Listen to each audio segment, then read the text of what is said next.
Scott finally said what he shouldn't have. "From next month, I'll be living with Mom, so please clear out your room. I'll bring her directly here once she's discharged from the hospital. It's easier to manage the household when living together." However, seeing my mother-in-law every day means constantly receiving her snide remarks. My heart is already heavy. "I understand," I replied helplessly. Scott intends to force the issue of living with his mother by any means necessary. Rather than arguing and opposing him, I should secretly prepare. I have gained this wisdom over many years. Scott left the house, looking pleased and without suspicion. This is my strategy. It's so simple. I almost laughed. Hours later, while I was resting after tidying up, my phone rang loudly. It was a surprise call from Scott. "What is this?" "The house is empty. I, Charlotte Stewart, am a 45-year-old working mother who serves as a department head at a publishing house. My family consists of my husband and 2 children, a very ordinary household. When we got married, the concept of balancing work and family life was becoming popular.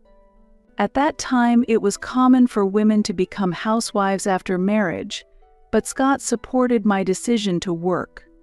In response, I have devoted myself to my job, household chores, and childcare since the birth of our children. However, recently, I felt the limit of this burden deepening. My mother-in-law, Michelle, who had always opposed my employment, has recently started to complain. "Charlotte, how long do you intend to keep working? You're neglecting your husband and being an irresponsible daughter-in-law." In our time, work came second, and a wife's duty was to devote herself to the family, she said. "Not only have I been committed to my job, but I've also been diligent in housekeeping and childcare. I felt this was a way to repay Scott for allowing me to work. As a result, both my daughter and son began to help out around the house. My daughter folds the laundry and irons, while my son cleans the bath and fills the tub every day. When I return home, the children have already prepared everything so that I only need to manage the meal preparation and cleanup. I am grateful to them for this arrangement." However, despite both of us working, Scott does not help at all. I've asked him several times to assist with household chores, but his response is always the same. "I allowed you to continue your job. Are you trying to make me do the housework because you want to ease your own burden without fulfilling your duties as a wife? You're being pampered." Additionally, each time this happens, he reports to my mother-in-law, and I receive cold words from her. "Scott is the main breadwinner of the house, right? Why would you make him do the housework? That's why it's said that working women are not good. Understand? You're the one demanding to work. Comprehend that." Lately, perhaps my mother-in-law has too much free time.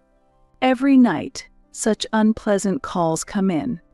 Both my children and I are tired of the frequency and content of these calls.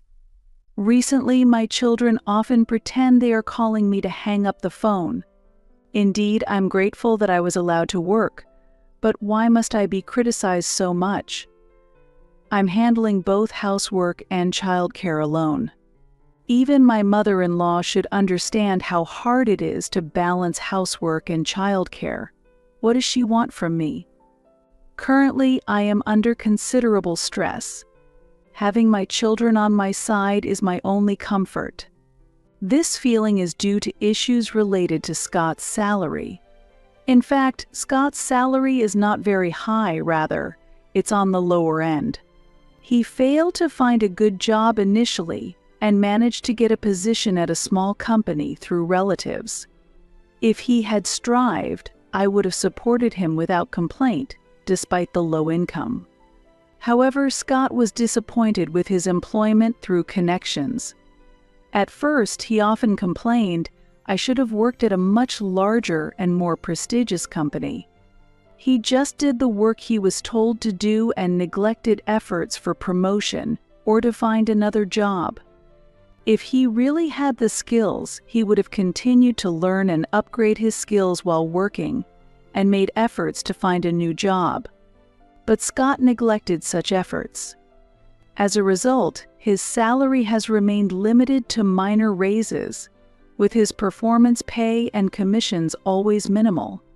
On the other hand, the company where I work is a major domestic firm that established maternity and paternity leave systems early on, and has continued stable management even during economic bubbles, never reducing salaries. Currently, I have been promoted to department head and have successfully managed numerous contracts and projects. As a result, I earn considerably more than Scott. Additionally, my children are under my care, and I directly set aside their tuition fees from my salary. I have made the most of the corporate benefits of a large company. Looking back, even when I was on unpaid maternity leave, we lived off my savings. It would have been impossible to cover the household expenses, including those of our children, with just Scott's salary. I have never received any contribution towards household expenses from Scott, and there are no records of any transfers from him. He probably allowed me to continue working because he wanted to rely on my salary. This thought has been growing stronger recently. I suspect that our post-marriage life has been largely financed by my earnings. To verify this suspicion, I checked my bank account. Housing expenses, utilities, food, and the children's educational expenses. I've paid for all of them. There's not a single deposit from Scott. All I could do was laugh tiredly. Scott's salary is spent on his hobbies and sending money to his mother. I've been grateful that Scott allowed me to continue working and have taken on both household chores and childcare. However, looking at the current situation, I pay all the living expenses while Scott freely spends his own salary.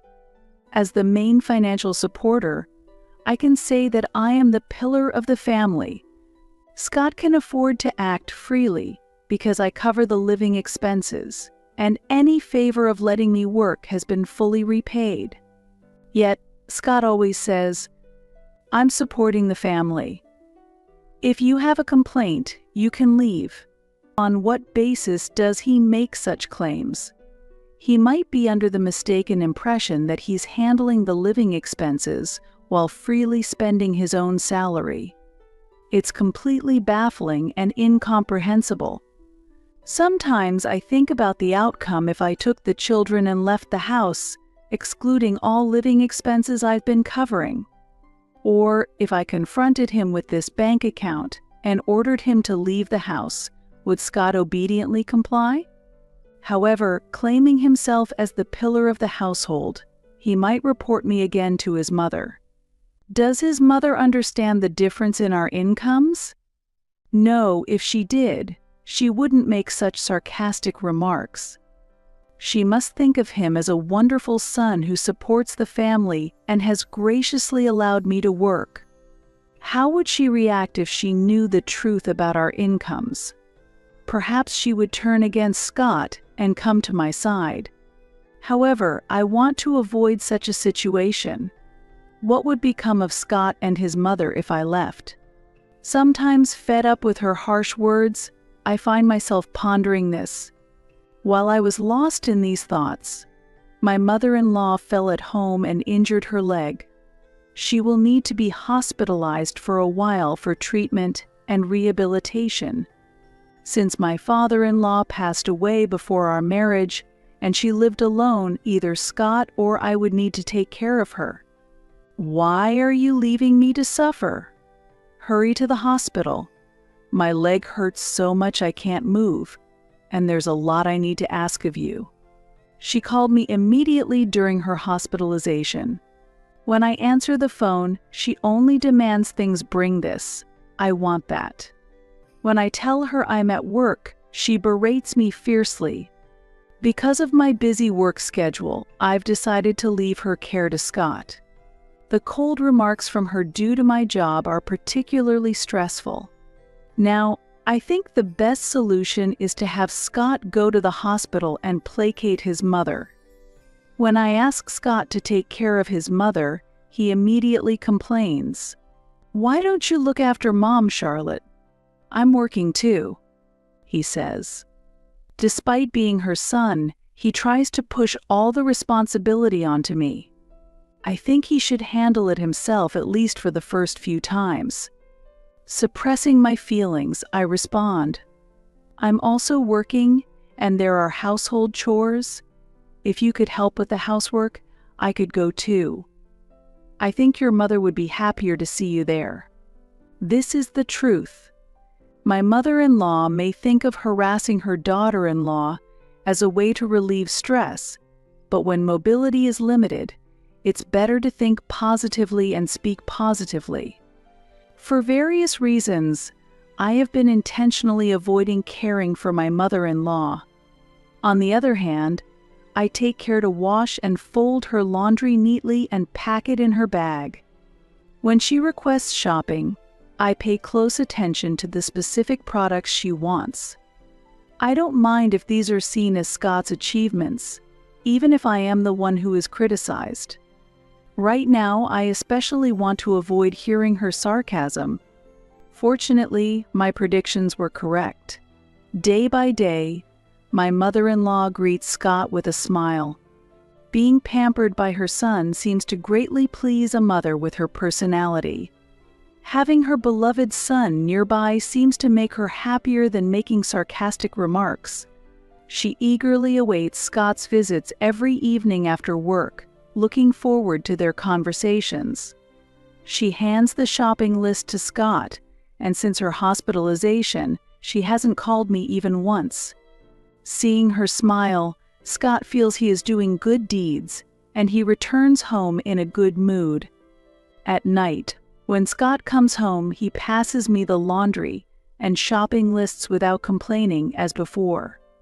Although I receive some grumbles from Scott when handing over her belongings, I still manage to live my days peacefully. That's enough for me. Right now, I am determined to avoid my mother-in-law's sarcasm at all costs. Sometimes, I mutter to myself in the middle of the night, if only I could live in peace for a little while longer. However, the injuries my mother-in-law sustained at her age are likely to be prolonged. I strongly urge Scott to encourage her rehabilitation, but she often neglected it, looking forward to her son's visits. As a result, by the time her injuries healed, her leg strength had already declined. Scott goes to the hospital in the evening after work, but until then, my mother-in-law simply waits, abandoning rehabilitation and just anticipating her son's visit. She has grown fond of her son's care, and Scott has become accustomed to her various requests. Although it's rare for me to be called directly, I am actually the one doing the laundry. Daily chores like shopping and preparing snacks have become routine. My mother-in-law imposes household tasks on me, and she just enjoys pleasant conversations with her son. I'm grateful I don't have to meet her directly, but it's still exhausting. Her demands are many, especially shopping, which is very time-consuming. I understand that you need to distract yourself from boredom, but why do you need so many things? Living alone becomes even more difficult when mobility is impaired. My mother-in-law must feel this too. At that time, she made a significant request to Scott. "Oh, I can't use my leg well anymore. Shopping and cooking are difficult. Scott, don't leave your mom alone."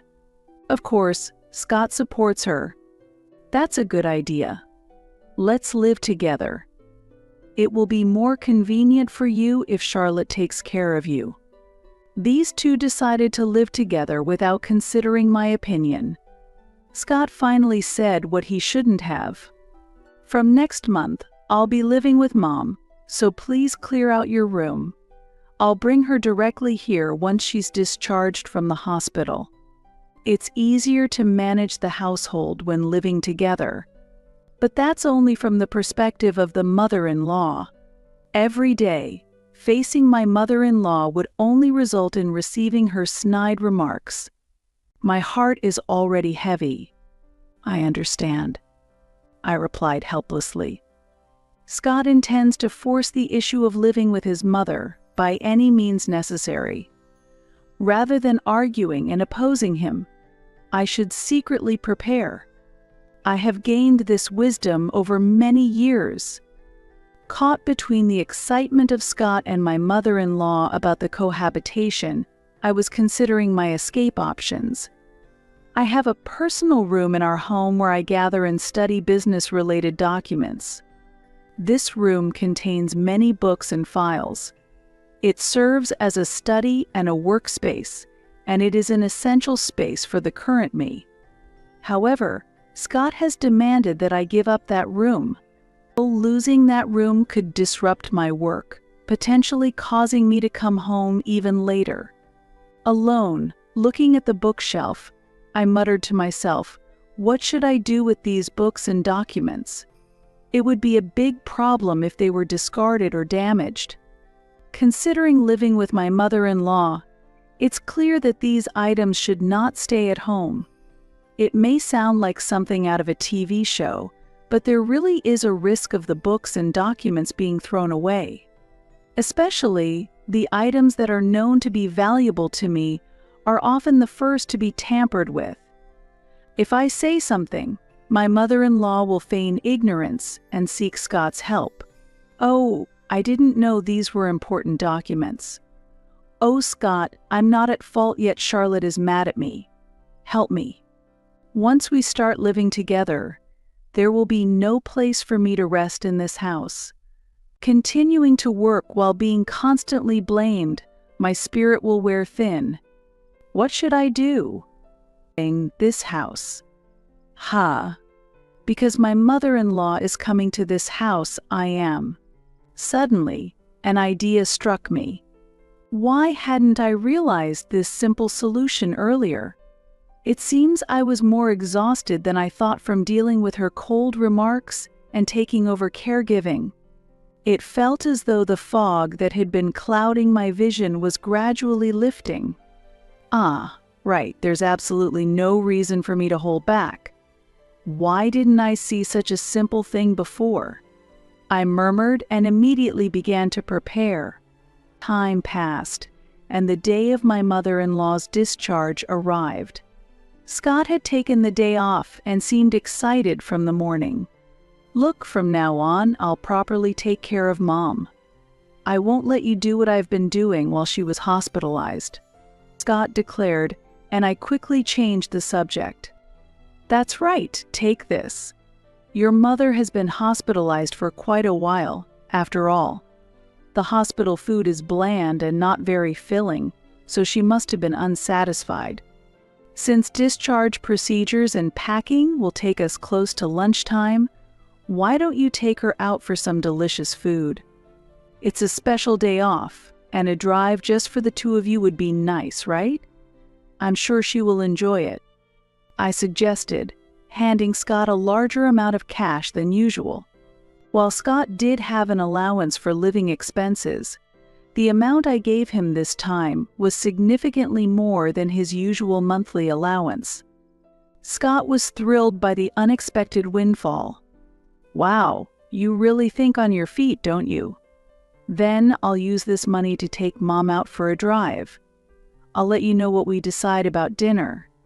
You make sure everything at home is ready for Mom to be comfortable. Scott left the house happily, without any suspicion. This was my strategy. It was so simple, it almost made me laugh. This should buy me some time. I was eager for Scott and his mother to return home. While waiting, I proceeded to organize the house. I needed to finish arranging everything before Scott and his mother returned. A few hours later, while I was resting after finishing the organization, my phone rang loudly. It was a surprise call from Scott. "What's this?" "The house is empty." In fact, while Scott was out picking up his mother, I had moved my belongings to a new house I had rented. Of course, I had left behind only Scott's few personal items and his mother's bedding.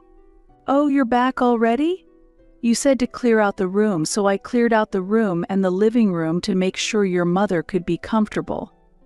Now, you two can enjoy your time together," I replied calmly. Scott exploded in anger. "This isn't a joke. There's nothing left in the living room or kitchen.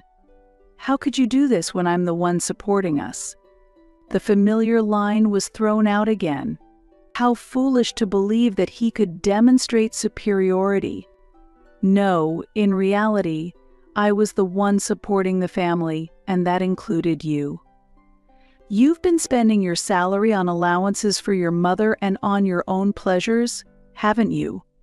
And even asking for personal spending money from the household budget. How can you claim that you are supporting the family with such actions?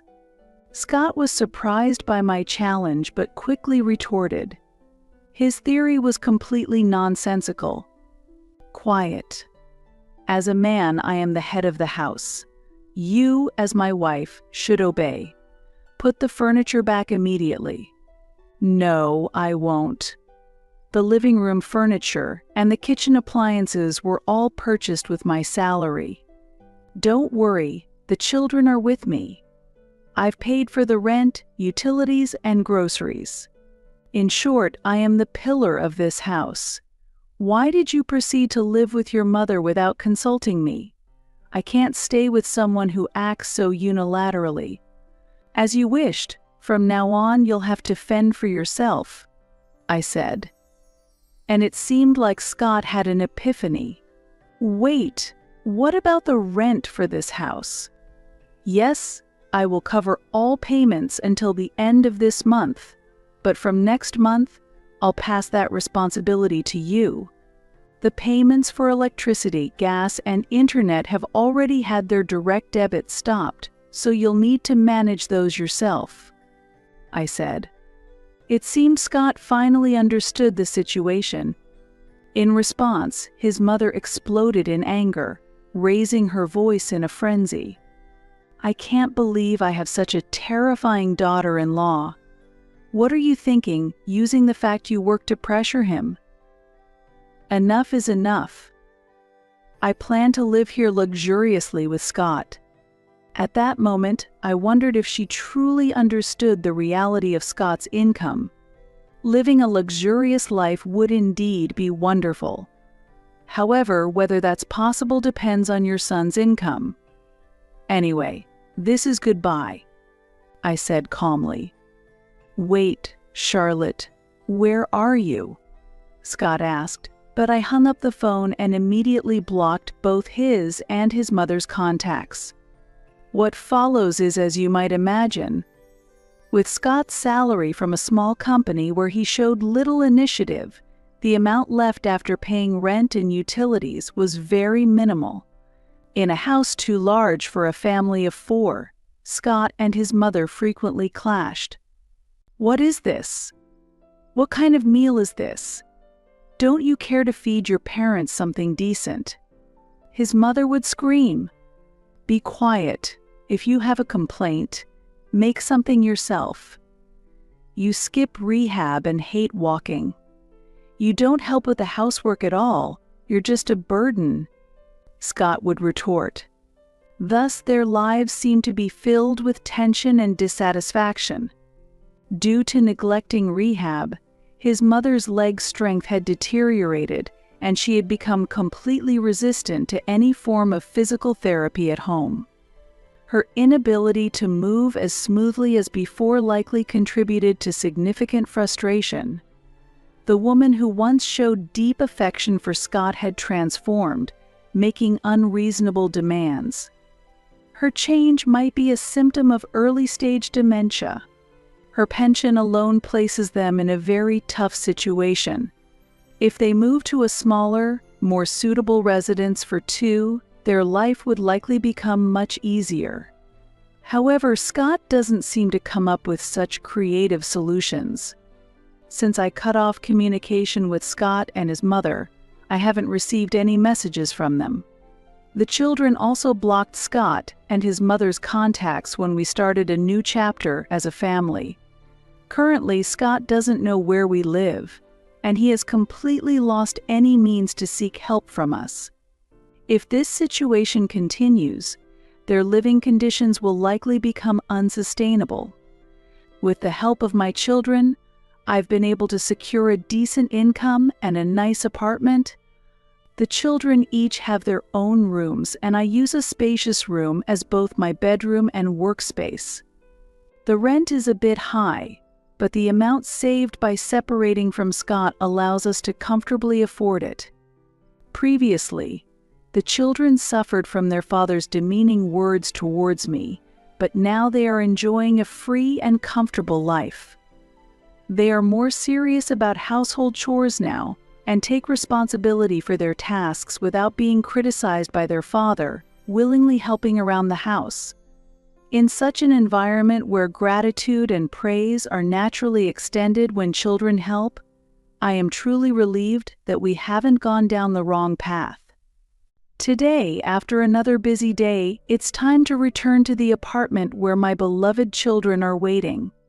Following these developments, I sent Scott a divorce petition through a lawyer. Despite me having supported the family financially for a long time, he and his mother had nearly depleted their earnings. This is a sufficient reason to file for divorce. Scott refused the divorce and made various excuses, but my lawyer quickly dismissed his claims. Abandoning family responsibilities, not contributing financially, and verbal abuse are considered economic abuse. Under these circumstances, if taken to court, Scott's chances of winning are extremely low. The court granted me custody of the children. Furthermore, I did not request alimony or property division, choosing instead to waive those rights.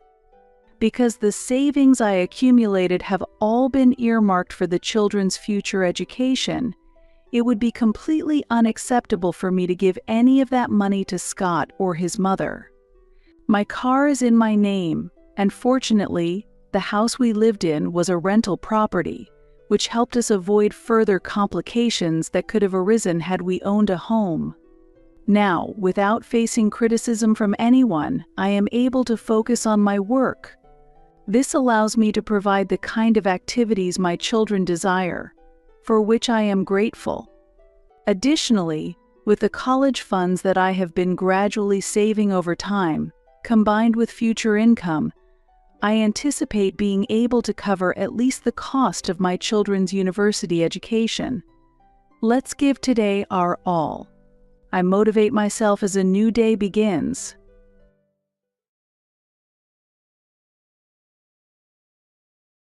I'm going to live in this high-rise apartment with my mom. I want a divorce. I couldn't hide my confusion at the sudden statement my husband made. It seems like my husband was planning to live in the high-rise apartment I inherited from my father with his mother after our divorce. I wonder what he's thinking. I have had my share of frustrations regarding my husband ever since our marriage. Yet, I never considered divorce because there were aspects of him I respected. However, I never dreamt he would suggest starting a life with his mother in the home I inherited. As I stood dumbfounded, my husband, with a condescending smile, said, "I'll divorce you and just take this property." I must be really lucky. Seriously. The moment I saw his unpleasant smile, my love for him completely vanished. My name is Stacy. I'm a 28-year-old office worker. I managed to join the company I've long admired as a new graduate and have been vigorously working ever since. People often say, "You're a typical career woman." Being devoted to my job, I had never experienced a serious relationship, and neither was I particularly keen on marriage, thinking that living alone wasn't such a bad idea. Yet, a turning point in my life came. One day, my father called me with an unexpected proposition. "Stacy, you're 28 now. How about trying matchmaking?" I received an offer from someone I owe a favor to. What? Matchmaking. I think I'll pass. I still want to work. I was surprised and declined immediately as I had never considered matchmaking. Don't say that. Why not try meeting him just once? If you find a nice partner, I'll also be able to rest assured. I want to see you as a bride. How can I refuse if you put it like that? Fine. I'll meet him. My father had been unwell for several months and was currently being cared for by my mother at home. His health hasn't been great recently. Knowing his condition, I couldn't ignore my father's wish to see me as a bride, so I was left with no choice but to accept to meet up with the guy he wanted to match me with. That's great, Stacy. Thank you. I hope you get along well with him. Yes, I'd be happy if he's passionate about his work. The day of the meetup arrived. The man, Ted, was 27 years old, a year younger than me. He loved his job so much that he never got to stay in a long-lasting relationship because he was so busy. Seems like we're a pretty good match. I've also prioritized work over everything else so far. Really? We might get along well then. Ted smiled kindly. We hit it off quickly, and before we knew it, we were married. Our parents were very happy, and we were blessed by many as we started our newlywed life in a rented apartment. Later, my parents bought a high-rise apartment nearby and moved in.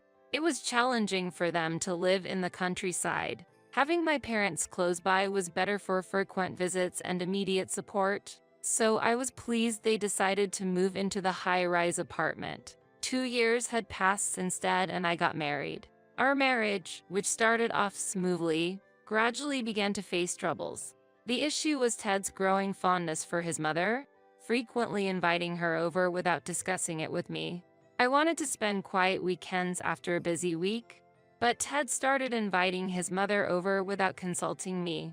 His mother lived about a 10-minute drive from our place, and she had been living alone ever since my father-in-law passed away 5 years ago.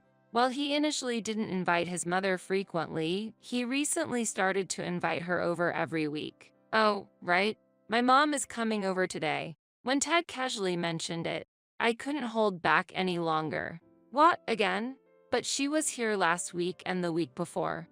I wish we could spend some time alone occasionally. What are you saying? Since my dad's passing, she's been feeling lonely. What's wrong with inviting her over once a week? Ted yelled, furious at my suggestion. I might have accepted the weekly visits if his mother were kinder. But every time she would come over, she would take groceries and household items without even asking. Even when I protested, "It bothers me when you take things without permission," she would respond, "Don't be so stingy. You're working, no?" and dismissed my concerns. Furthermore, she criticized every little thing, from a speck of dust in the corner to the seasoning of my cooking, and would always be critical of how I managed household chores. What was worse was, she did these things out of Ted's sight, which made the problem even more serious. Ted thought of his mother as someone who, despite her sad fate of losing her spouse, lived a modest life alone.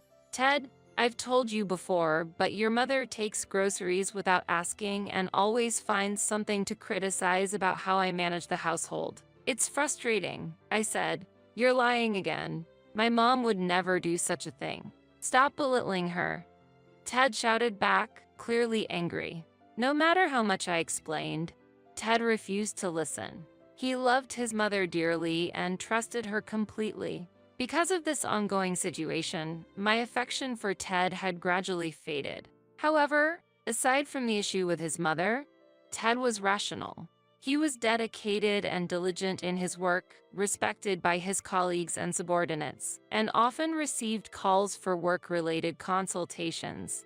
I, too, am someone who dedicates herself to her work, so I appreciated Ted's work ethic. Although his company wasn't very large, and his salary wasn't high, he worked hard and earnestly there. This respect for him prevented me from considering divorce at that time. But around the same time, my father, who had been dealing with health issues for a long time, passed away. He left this world quietly, as if he just fell asleep. After the funeral and when things had settled down, my mother decided to use the inheritance to move to a quiet apartment in the suburbs. And so, I inherited the high-rise apartment. The high-rise apartment was more conveniently located near the station than our current one. That evening, I proposed to Ted that we move there. I've inherited the high-rise apartment where my parents used to live. My mom has decided to move to a different one in the suburbs. How about we move to the high-rise one? Of course, it will be after my mom moves out. Upon hearing my suggestion, Ted's face lit up and he exclaimed, "Lucky," and started to celebrate. He then took out his phone and made a call. "Hello, Mom. I have some great news." He seemed to be talking to his mother, telling her that I had inherited my father's high-rise apartment. After ending the call, Ted turned to me with a smug smile and made a demand as if it were the most natural thing in the world. "Give me the keys." "What?" I was taken aback and reflexively asked him to clarify. "I mean the keys to the high-rise apartment. I want to go check it out. I know the place and have visited before, but I haven't thoroughly checked it out apart from the living room. I'll just go and see." "What are you planning?" "My mom is still there. What if you disturb her by suddenly showing up? Besides, it's already late." I felt an ominous premonition about Ted's high spirits. "Oh, right. Your mom is still there. Let's at least look at it from the outside then." I didn't understand his urgency, but Ted couldn't wait and I ended up accompanying him. The high-rise apartment was about a 15-minute walk from our current one. On the way there, the uneasiness I was feeling didn't subside. The reason for my uneasiness was Ted's unusually excited demeanor since learning I inherited the high-rise apartment, which seemed somewhat creepy. His eyes seemed to glow with ambition. Still, I tried to convince myself it was just my imagination. Standing in front of the high-rise apartment and looking up at the 40-story building, Ted exclaimed in amazement. "Wow, looking at it again, it's really big. Living here would be." And all of a sudden, he made an unbelievable statement. "I'm going to live in this high-rise apartment with my mom. I want a divorce." I couldn't hide my confusion at the sudden statement my husband made. I had a feeling that Ted was eyeing the high-rise apartment, but I never expected him to bring up divorce. It seems like my husband was planning to live in the high-rise apartment I inherited from my father with his mother after our divorce. I wonder what he's thinking. I have had my share of frustrations regarding my husband ever since our marriage. Yet, I never considered divorce because there were aspects of him I respected. However, I never dreamt he would suggest starting a life with his mother in the home I inherited. As I stood dumbfounded, my husband, with a condescending smile, said, "I'll divorce you and just take this property." I must be really lucky. Seriously. The moment I saw his unpleasant smile, my love for him completely vanished. I was taken aback by his statement but responded calmly, "Ted, it seems you might be misunderstanding something, but inheritance doesn't automatically go to the spouse." "What? What are you talking about?" Ted laughed as if he didn't understand my words at all. "I mean, this high-rise apartment is something I inherited, so it can't become yours. Inheritance laws don't apply to shared property." Even when I explained again, Ted said, "That's a joke. I won't believe such a lie." Okay, I was just perplexed. I didn't think he would be such a difficult person to talk to. "It's funny to see you trying so hard to avoid divorce. Do you love me that much?" "How pathetic," he mocked. Ted's derisive laughter was extremely unpleasant. And at that moment, I realized my feelings for Ted had vanished. There used to be a respectable side to him, but now I only felt discomfort. "If you don't agree to divorce, I'll file for arbitration. I'll live happily in this high-rise apartment with my mom," Ted said with a smirk, and I responded calmly, "I'll agree to the divorce. When we get home, let's write the divorce papers." "Nice. Surprisingly obedient, aren't you?" He answered satisfied, and when we got home, we downloaded and printed the divorce papers from the City Hall's website. Ted signed the divorce papers first, and then I signed. I've completed my part. When I handed over the divorce papers, Ted eagerly took them and said, "I'll hand these in right away," and headed to the City Hall. Thus, our brief 2-year marriage came to an end. However, I couldn't move to the new residence immediately and had to continue living with him in our current place for a while. During this time, I consulted with a lawyer about dividing the property while also preparing to move. My plan was to move to the high-rise apartment I inherited from my father. During this period, my mother-in-law suddenly visited our home. Ted wasn't home, and I had to deal with her alone. When I opened the door, she started shouting, "Why haven't you given us the apartment yet, Stacy? Hand it over to us, quickly." As I've explained to Ted several times, that house is something I inherited from my father and I can't give it to you or Ted, I responded calmly. The audacious mother-in-law then said, "Don't be so stingy. You earn a lot, right? You're so busy with work that you neglect household chores, so you must not be struggling with money. It wouldn't hurt if you gave us the property." I firmly refused her demand. "There's no way I'll give you the apartment," and closed the front door. Behind the door, she yelled, "Why are you so insolent? Tad was right to get a divorce from such a daughter-in-law. Hand over the high-rise apartment quickly." But after a while, she quieted down and seemed to have given up and left. That evening, when Ted returned home, I told him about his mother's visit. "Today, your mother came. Seems like she's expecting to live in the high-rise apartment. She hurled insults at me, and I can't take it anymore." Then Ted, as if thinking his mother had been insulted, suddenly began yelling hysterically, "What's with that attitude? My mom just wants to live in the high-rise apartment with me as soon as possible. You're the problem for not handing it over. My mom isn't at fault. Stop being stubborn and give us the property now." It's not about being stubborn. It's legally established that inheritance doesn't become shared property. It's exempt from property division. Do I need to explain it again? Even as I tried to explain, Ted wouldn't listen. I eventually successfully completed the property division process, but it took extra time and money because Ted made a fuss about not getting the high-rise apartment. Therefore, I decided to bill all the divorce expenses to him. After my mother moved to the suburban apartment, I decided to relocate to the high-rise apartment. I completed the move without Ted knowing. After moving to my new home, I changed all my contact information, cutting off all ties with him. I was worried for a while that he might come over, but fortunately, there were no signs of him coming, and months had passed. I was relieved, thinking he had accepted the reality that he couldn't live here. However, something unexpected happened. On a holiday, while I was relaxing at home, the bell suddenly rang. At that moment, I murmured to myself, "Has he finally come?" When I looked at the intercom monitor, there he was, as expected. I considered ignoring him for a while, but he persistently rang the bell, and thinking of the neighbors, I reluctantly went to the door. When I opened it, Ted was furious and shouted, "Why did you change your phone number? You've changed your email address too, right? Why didn't you tell me your new contact information? Why should I? I have no obligation to explain to you. The divorce was completed and we're no longer husband and wife, and the property division is settled, so we have nothing to do with each other anymore. Don't say nonsensical things."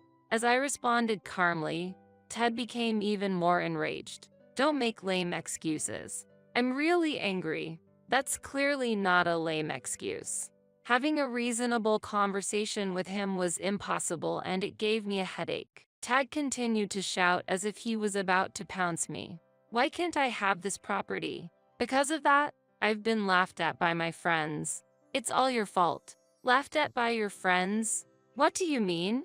When I asked, Ted was silent for a while before starting to speak slowly. Seems like he had bragged to his friends about having bought a high-rise apartment when we filed for divorce and I inherited this property. Envied by his friends, Ted didn't want to hear anything about how the property division didn't allow him to get the apartment and mistakenly thought that if he kept fighting, he would eventually obtain it. Even so, I've been scorned and ridiculed by my friends as a braggart for not living in the high-rise apartment, and my mother is pressuring me about when we can move in. "You're responsible for this situation." Hearing Ted's complaints, I was just astonished and lost for words. Essentially, he was blaming me for his own frustrations. I was beginning to feel foolish to continue further discussions with him, and said, "It's not my fault. I've tried to explain to you many times that the high-rise apartment is not included in the property division. There's nothing more to talk about. Please leave," and tried to close the door. However, Ted wedged his foot in the door, preventing me from closing it. "Move your foot." "Shut up. I won't leave until you say you'll hand over the high-rise apartment. You're making me look like an idiot." Ted glared at me with bloodshot eyes. "If you won't leave, I'll call the police." "Hoot, call them. Don't think such threats will make me back down. I must get this property at any cost." While Ted dismissed the threat, I calmly took out my cell phone from my pocket. "Wait, are you seriously calling the police?" Ignoring Ted's nervous whisper, I completed the call to the police. Ted turned pale and shouted, "I didn't think you'd actually call the police. Are you crazy?"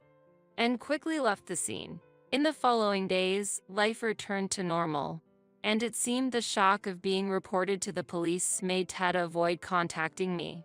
However, 3 months later, I found an envelope in my home's mailbox. It had no addressee, suggesting someone had delivered it directly. Who could this be from? I muttered to myself as I turned the envelope over to find Ted's name written on it. Shocked, I cautiously opened the envelope, wary of any dangerous contents.